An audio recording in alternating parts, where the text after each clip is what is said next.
खरंच. नमस्कार, मी प्रतापसिंह श्रीमंत शेजाळ. मी विस्तार अधिकारी आहे, प्रभारी कृषी अधिकारी पदाचा चार्ज आहे, पंचायत समिती मोहोळ येथे. माझ्याकडे डॉक्टर बाबासाहेब आंबेडकर कृषी स्वावलंबन योजना आहे.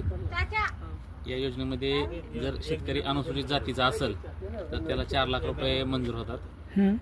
त्या 4 लाखमध्ये 50 फूट विहीर पाडायची आहे. 30चा गाळा आहे, 30 बाय 50ची विहीर.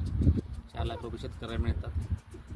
जर विहीर शेतकऱ्याची कंप्लीट झाली त्यानंतर शेतकऱ्यांना यासाठी इलेक्ट्रिक पंप संच म्हणून 40,000 रुपये देतो आम्ही, आणि नंतर 20,000 रुपये कोटेशनला शासन देतं. असं 460 अशी योजना आहे.